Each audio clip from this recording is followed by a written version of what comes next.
오늘 우리가 봉독할 하나님의 말씀은 에베소서 4장 25절부터 5장 2절까지 말씀입니다. 에베소서 4장 25절부터 5장 2절까지 말씀, 신약성경 313페이지 같이 교독하도록 하겠습니다. 25절 하나님의 말씀입니다. 그런즉 거짓을 버리고 각각 그 이웃과 더불어 참된 것을 말하라. 이는 우리가 서로 지체가 됨이라. 분을 내어도 죄를 짓지 말며 해가 지도록 분을 품지 말고 마귀에게 틈을 주지 말라. 도둑질하는 자는 다시 도둑질하지 말고 돌이켜 가난한 자에게 구제할 수 있도록 자기 손으로 수고하여 선한 일을 하라. 무릇 더러운 말은 너희 입 밖에도 내지 말고 오직 덕을 세우는 데 소용되는 대로 선한 말을 하여 듣는 자들에게 은혜를 끼치게 하라. 하나님의 성령을 근심하게 하지 말라. 그 안에서 너희가 구원의 날까지 인치심을 받았느니라. 너희는 모든 악독과 노함과 분냄과 떠드는 것과 비방하는 것을 모든 악의와 함께 버리고 서로 친절하게 하며 불쌍히 여기며 서로 용서하기를 하나님이 그리스도 안에서 너희를 용서하심과 같이 하라. 그러므로 사랑을 받는 자녀같이 너희는 하나님을 본받는 자가 되고 그리스도께서 너희를 사랑하신 것 같이 너희도 사랑 안에서 행하라. 그는 우리를 위하여 자신을 버리사 향기로운 제물과 희생제물로 하나님께 드리셨느니라. 아멘. 아멘. 이 시간 너희도 사랑 가운데 행하라라는 설교 제목으로 하나님의 말씀을 증거하도록 하겠습니다.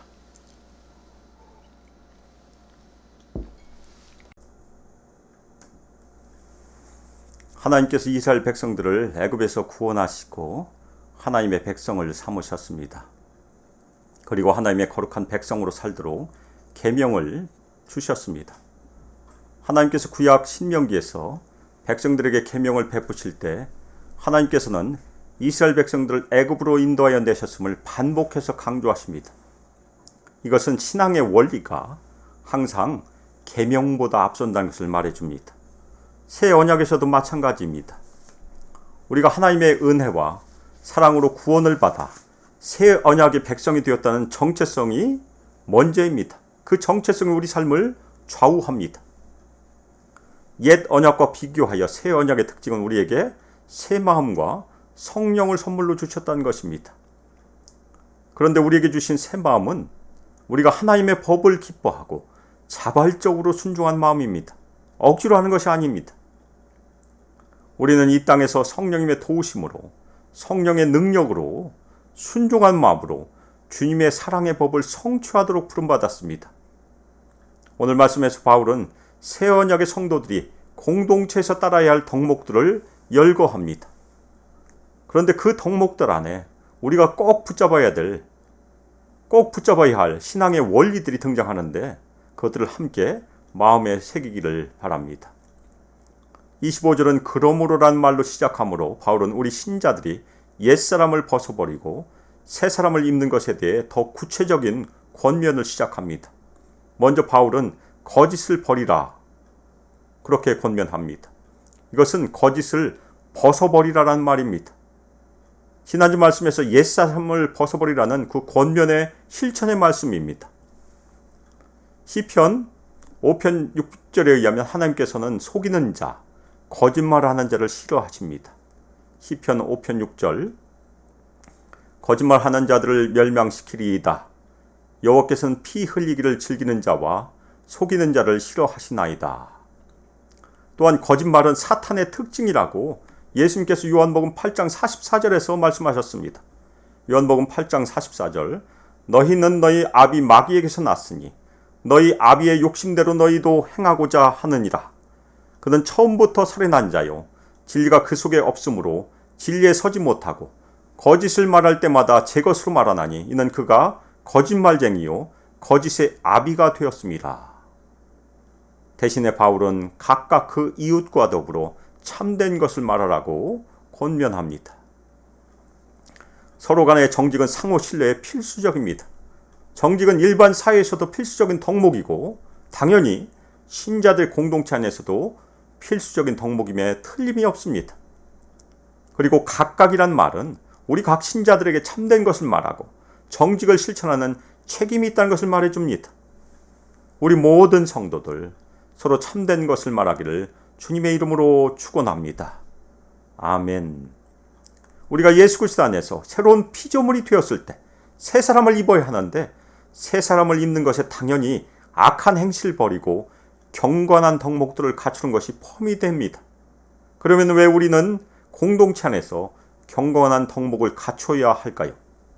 그 이유는 우리가 서로 지체가 되기 때문이라고 바울은 말하고 있습니다. 여기서 우리가 마음에 새길 첫 번째 신앙 원리가 등장합니다. 우리가 서로 지체가 된다는 원리입니다. 우리는 그리스도의 한 몸에 속해 있는 지체들입니다. 그리스도의 몸이 사랑 안에서 세워져 갈 때 공동체의 연합을 위해서 서로 간의 정직을 통한 신뢰는 근본적이며 필수 불가하기를 합니다. 따라서 공동체의 선, 서로 사랑, 서로 간의 신뢰는 우리 교회가 그리스도의 한 몸이란 것, 그리고 하나님의 한 가족이란 것과 우리 각 신자가 그 한 몸의 지체라는 것을 진지하게 발견하는 것에서 시작이 됩니다. 다음으로 분을 내어도 죄를 짓지 말라고 바울은 권면합니다. 바울이 분을 내어도라고 표현한 것을 보아 곧 분노는 정상적인 감정으로 생각할 수 있습니다. 그러나 우리가 경험한 것이지만 분노는 쉽게 격렬해지고 어떤 때는 굉장히 위험한 감정입니다. 바울은 분을 내는 것을 금지하는 것이 아니고 분노를 느끼고 어떤 상황에서는 표현을 하되 죄를 짓는 것으로 발전시키지 말라, 그런 말씀입니다.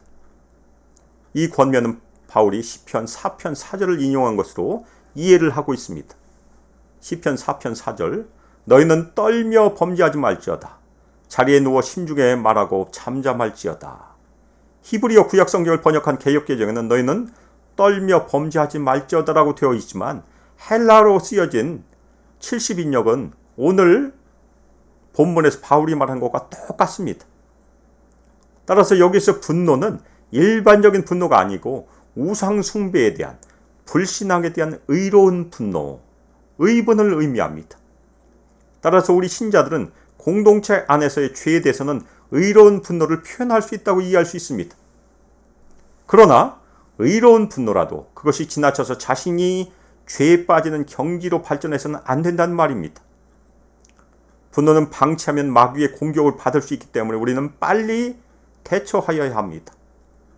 우리 신자들은 야고보서 1장 19절 20절에서 권하는 성내기를 더디하라는 말씀에 귀를 기울임으로 의와 분노의 균형을 잘 잡아야 합니다. 죄를 짓지 말라는 것은 분노가 죄된 동기에 의해서 일어나고 행동으로 이어지도록 하지 말라는 그런 명령입니다. 죄된 동기를 가지고 내는 분노는 무엇입니까? 당연히 교만을 가지고 시기심으로, 그리고 더 나아가서 원한이 동기가 되어서 내는 분노입니다.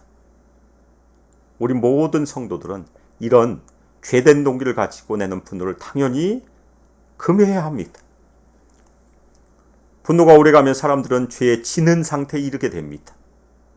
그래서 바울은 해가 지도록 분을 품지 말라고 권면합니다. 해가 지는 시간은 품삯을 지불하는 시간의 한계라고 말합니다. 따라서 바울은 분노를 계속해서 키우지 말고 해가 지기 전에 적당한 시간에 분노를 그치라고 권면하고 있습니다. 다음으로 바울은 마귀에게 틈을 주지 말라고 권면합니다. 그치지 않고 계속해서 품고 있는 분노는 마귀가 자기 자신의 악한 목적을 위해서 이용할 수 있기 때문에 위험합니다. 신자들은 분노가 끓어오르게 하고 자라게 함으로써 마귀라는 침입자에게 자신을 이용할 수 있는 여지를 주는 것이기 때문에 분노를 절제하여야 합니다. 마귀에게 틈을 주지 말라는 권면은 분노에만 국한되는 것은 아니고 우리 안에 있는 옛사람에 속한 모든 성품에 다 해당이 됩니다. 우리 안에 있는 절제되지 않는 죄된 속성은 마귀에게 쉽게 넘어가 우리 신자들의 삶을 방해하고 공격하고 파괴하는 자리를 마귀에게 제공할 수 있기 때문에 우리는 늘 죄를 발견하고 회개하고 절제함으로 죄가 마음의 둥지를 틀지 못하게 하여야 합니다. 바울은 이어서 도둑질하는 자는 다시 도둑질하지 말라고 권면합니다. 도둑질하지 말라는 것은 10계명 중에 8번째 계명입니다. 바울은 고린도전서 6장 10절에서 도둑질하는 사람은 하나님의 나라를 유업으로 받지 못한다고 경고하고 있습니다. 고린도전서 6장 10절 도적이나 탐욕을 부린 자나 술 취하는 자나 모욕하는 자나 속여 빼앗는 자들은 하나님의 나라를 유업으로 받지 못하리라. 아마도 당시 소아시아에 있는 신자들의 공동체에서 도둑질이 도덕적인 문제였을 가능성이 있습니다. 바울은 대신 일을 하라고, 자기 손으로 선한 일을 하라고 권면합니다. 선한 일은 필요한 사람들과 나눌 수 있는 것을 마련하는 일입니다. 우리 신자들이 열심히 일을 하되 자신과 가족의 필요를 위해서 당연히 일을 해야 되고, 더 나아가 공동체 안에서 필요한 사람들과 나눌 수 있도록 선한 일을 하라는 그런 권면입니다.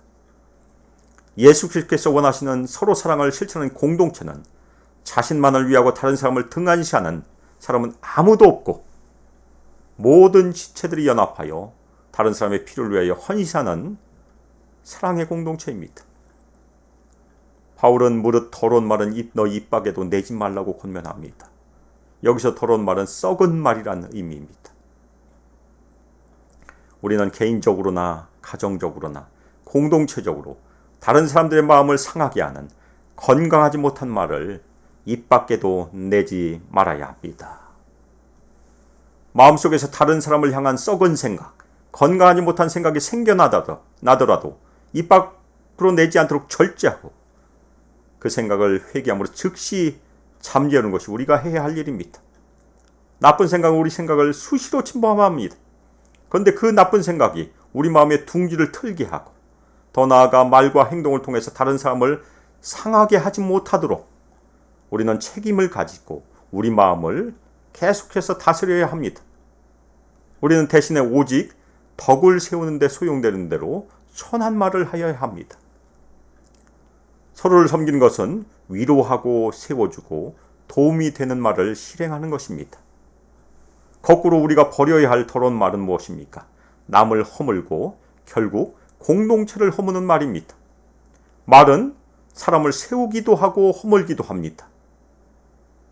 말은 이따금 사람의 생명을 살리기도 하고 죽이기도 합니다. 그것이 말의 능력입니다.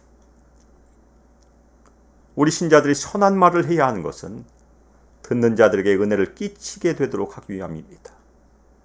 부활하신 예수 그리스도께서는 그분의 몸인 교회 모든 지체들에게 은혜를 부어주셨습니다. 우리는 그 은혜를 다른 사람에게 전해주어야 합니다. 우리는 각자가 받은 은사를 가지고 섬김으로 은혜를 전달해 줄 수 있습니다.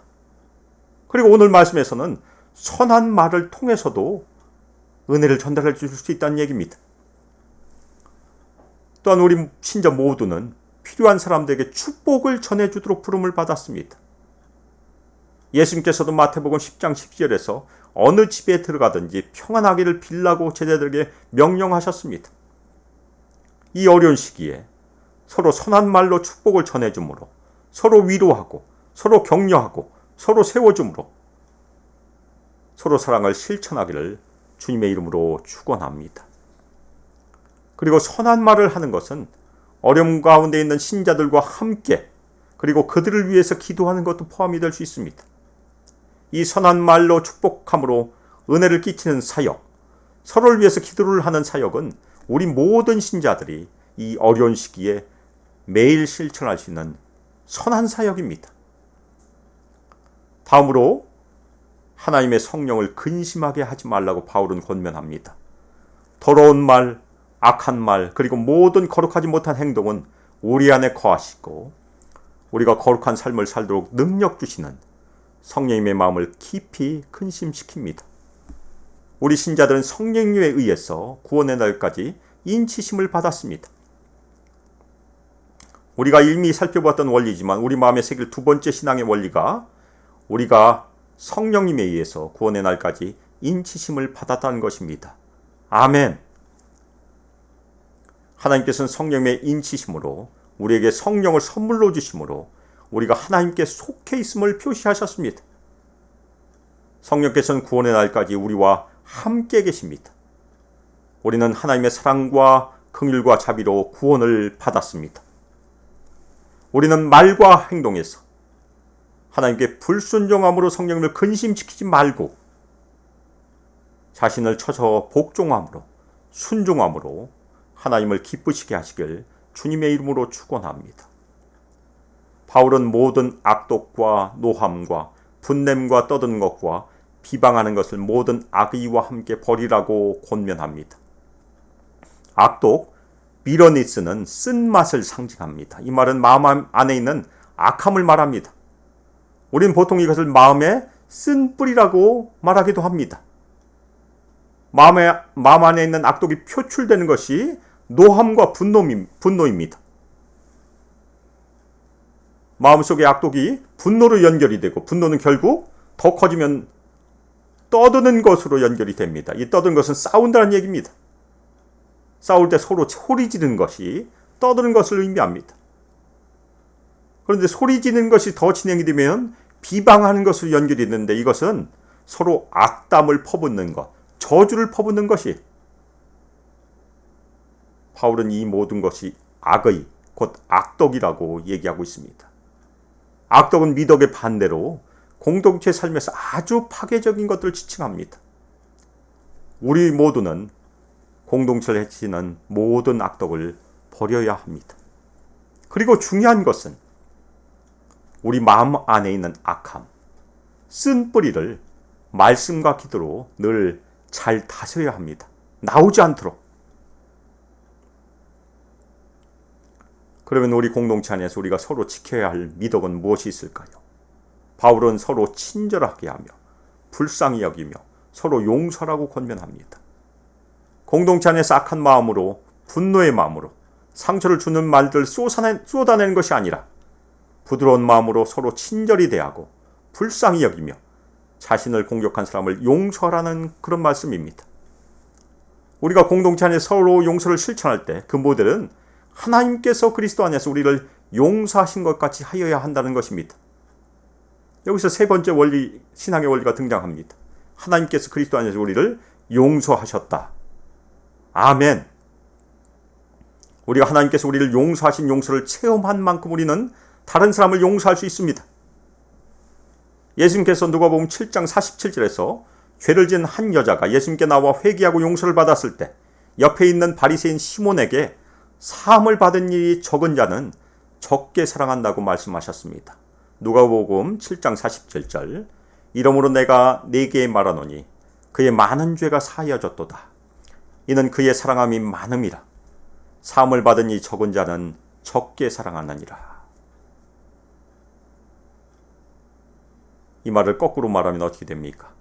우리가 용서를 많이 받았으면, 사함을 많이 받았으면, 용서를 많이 체험했으면 많이 사랑하게 된다는 말입니다. 따라서 우리가 다른 사람을 더 많이 친절히 대하고 불쌍히 여기고 더 나아가 다른 사람을 깊이 용서하기 위해서는 먼저 하나님께서 우리를 용서하신 것을 많이 체험해야 한다는 그런 말씀입니다. 우리 수만교회 모든 성도들 하나님의 용서를 깊이 체험하기를 주님의 이름으로 축원합니다. 이어서 바울은 그러므로 너희는 하나님을 본받는 자가 되라고 권면합니다. 하나님께서 우리를 용서하셨기 때문에 그분의 자녀들 또한 서로 용서함으로 하나님을 본받으라는 그런 말씀입니다. 이 용서를 실천한 것이 우리를 용서하시는 하나님을 본받는 자가 되는 것입니다. 예수님께서도 누가복음 6장 36절에서 비슷한 말씀을 하셨습니다. 누가복음 6장 36절 너희 아버지의 자비로우심 같이 너희도 자비로운 자가 되라. 아멘. 우리가 하나님을 본받되 사랑을 받는 자녀같이 본받으라고 바울은 권면합니다. 우리는 하나님의 사랑을 이미 받았습니다. 아멘. 그리고 우리는 그분의 자녀로 이미 입양이 되었습니다. 아멘. 그리고 우리는 하나님의 기업이 이미 되었습니다. 우리에게 이미 일어난 일입니다. 우리는 공동체에서 하나님께서 우리에게 이미 사랑을 베푸신 것을 늘 마음에 새기고 사랑을 받은 자녀로서 다른 사람에게 하나님의 사랑을 전달해 주어야 합니다. 바울은 다음으로 우리에게 사랑 가운데 행하라고 권면합니다. 고린도전서 12장 31절에서 바울은 우리 신자들이 따라야 할 가장 좋은 길을 제시합니다. 그런데 그 제일 좋은 길을, 가장 좋은 길은 바로 사랑입니다. 고린도전서 12장 31절, 너희는 더욱 큰 은사를 사모하라. 내가 또한 가장 좋은 길을 너에게 보이리라. 아멘. 바울이 우리에게 권면한 사랑의 기준은 예수 그리스도의 사랑입니다. 바울은 그리스도께서 또한 너희를 사랑하시고 너희를 위하여 그분 자신을 주신 것 같이 너희도 사랑 가운데 행하라고 권면합니다. 따라서 우리가 마음에 새길 네 번째 신앙의 원리는 여기에 있습니다. 그리스도께서 우리를 사랑하시고 우리를 위하여 그분 자신을 주셨다는 것입니다. 요한복음 15장 12절에서 예수님께서 우리를 사랑하신 것 같이 우리도 서로 사랑하라고 명령하셨습니다. 요한복음 15장 12절, 내 계명은 곧 내가 너희를 사랑한 것 같이 너희도 서로 사랑하라 하는 이것이니라. 아멘. 따라서 우리의 사랑의 기준은 예수님께서 자신의 생명을 우리를 위하여 주신 것이 기준입니다. 바울은 그 기준을 예수 그리스도께서 우리를 위하여 자신을 향기로운 냄새로서 하나님께 제물과 희생제물로 주셨다는 것으로 말씀합니다. 예수님께서는 우리의 죄의 용서를 위해서 그분의 생명을 십자가에서 드리셨습니다. 예수님께서 향기로운 냄새로서 하나님께 드린 제물은 하나님께서 기뻐하심으로 받으신 제물입니다. 따라서 예수님께서는 자원해서 죄를 위하여 자신을 제물로 드리셨고 하나님께서는 그 제물을 기쁘게 받으셨다는 그런 말씀입니다. 예수님께서 자원해서 자신의 생명을 희생하신 것은 진정으로 사랑이 무엇인지를 말해주는 특징적인 예입니다. 오늘 네 가지 신앙의 원리를 저희가 발견했습니다. 그런데 그 중에 네 번째, 그리스도께서 우리를 사랑하시고 우리를 위하여 그분 자신을 주셨다는 원리가 우리가 사랑 안에서 행하라, 사랑 안에서 살라는 실천으로 이어집니다. 우리가 처한 코로나 바이러스 때문에 우리 마음뿐만 아니라 사업과 직장 그리고 학업 여러 가지가 다 위축되었는 이때 우리 모두 그리스도께서 우리를 위하여 자신을 주신 사랑을 굳게 붙잡고 마음에 새기시기를 주님의 이름으로 축원합니다. 아멘. 바울은 로마서 13장 8절에서 남을 사랑한 사람은 율법을 다 이루었다고 선언합니다. 로마서 13장 8절, 피자 사랑의 빛 외에는 아무에게든지 아무 빛도 치지 말라. 남을 사랑한 자는 율법을 다 이루었느니라. 그리고 베드로 사도는 베드로전서 4장 8절에서 무엇보다도 뜨겁게 서로 사랑할지니 사랑은 허다한 죄를 덮느니라고 선언합니다. 이 어려운 시기에 하나님께서 그분의 독생자를 우리에게 주신 사랑, 우리의 모든 죄를 용서하신 사랑, 그리고 예수께서 자신의 생명을 희생하심으로 우리를 사랑하신 그 사랑을 깊이 묵상함으로 우리 마음의 사랑이 충만해지기를 주님의 이름으로 축원합니다. 그리고 그 사랑의 능력으로 가정에서 성도와 성도 사이에서 서로 친절히 대하고 서로에게 자비를 베풀고 서로를 용서하고 서로에게 선한 말을 하고 서로를 축복하고 서로를 위하여 기도함으로 자신의 생명을 들여서 우리를 사랑하신 그리스도의 사랑 안에서 우리 모두 매일 서로 사랑을 이루어 가기를 주 예수 그리스도의 이름으로 축복하며 기도합니다. 아멘.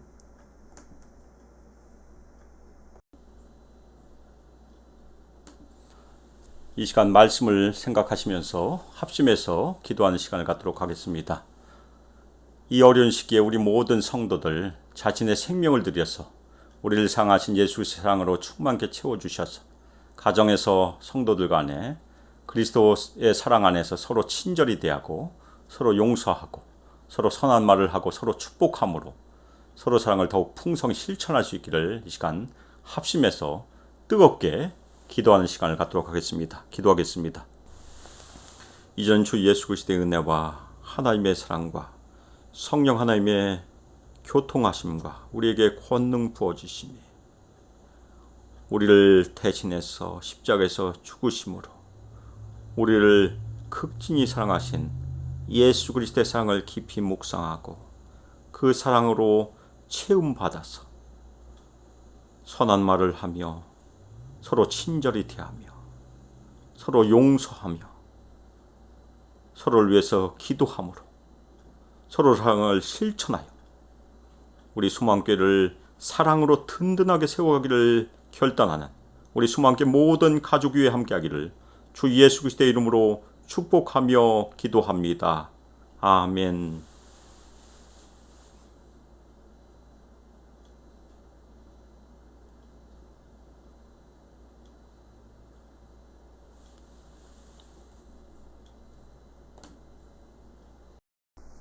사랑하는 소망교회 성도 여러분, 새로운 한 주 동안 예수님께서 우리에게 베푸신 사랑을 깊이 묵상하고 그 가운데 풍성히 거하고 또 성도들 간에 서로를 위해서 기도하고 가능하면 서로 전화나 카톡을 통해서 선한 말을 나눔으로 한 주간 서로 사랑을 실천함으로 기쁨을 더욱더 배가하시기를 주 예수 그리스도의 이름으로 축복하며 기도합니다. 한 주간 주님의 사랑 안에서 풍성히 거하십시오.